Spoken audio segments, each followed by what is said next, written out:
Viewers, স্বাগত জানাচ্ছি সবাইকে আজকের এপিসোডে। আজকে আমি একজন রোগীর আত্মীয়র সাথে কথা বলবো। উনি ওনার ছোট ভাইয়ের ওয়াইফকে এখানে অপারেশন করেছেন।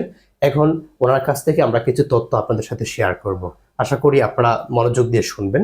তো ভাইয়া, কেমন আছেন আপনি? আলহামদুলিল্লাহ ভালো আছি। আপনি ভালো আছেন? এই তো আলহামদুলিল্লাহ ভালো আছে। তার মানে আপনার রোগীটাও সুস্থ আছে, যেহেতু আপনি আলহামদুলিল্লাহ বলেছেন। আপনার রোগীটাও কি অবশ্যই সুস্থ আছে? আলহামদুলিল্লাহ এই পর্যন্ত সুস্থ আছে। আচ্ছা, আপনি কোথা থেকে আসছিলেন এই হাসপাতালে? আমি নওগাঁ থেকে আসছি। নগৌ বটতলা থেকে এদিকে এসেছিলেন? আচ্ছা, আমি 2 তারিখে সন্ধ্যা 6টায় আসছিলাম এখানে।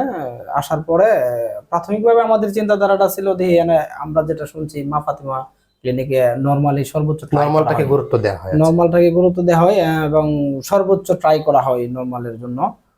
আচ্ছা, এখন কি চেষ্টাটা কি করেছে কিনা আমাদের হাসপাতাল?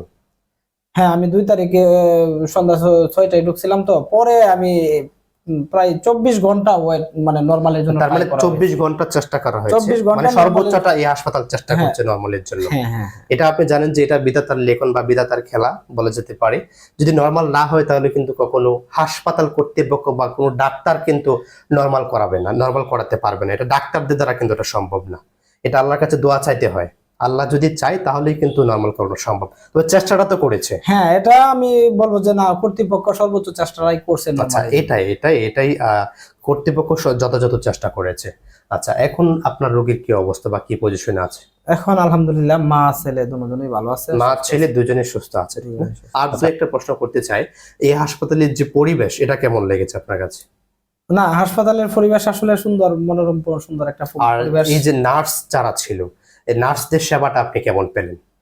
না, নার্সদেরও যথেষ্ট পরিমাণ মানে ওয়ার্ড ওয়াইজ যেরকম যার ফ্লোর ওয়াইজ নার্স সিস্টেম চালু করা আছে।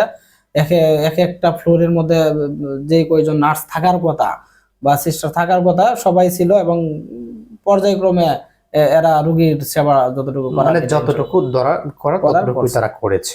ঠিক আছে, আমাদের সাথে থাকার জন্য ধন্যবাদ। ভালো থাকবেন, সুস্থ থাকবেন, আবার আসবেন, আমরা সেবা দেওয়ার চেষ্টা করবো। আসসালামু আলাইকুম।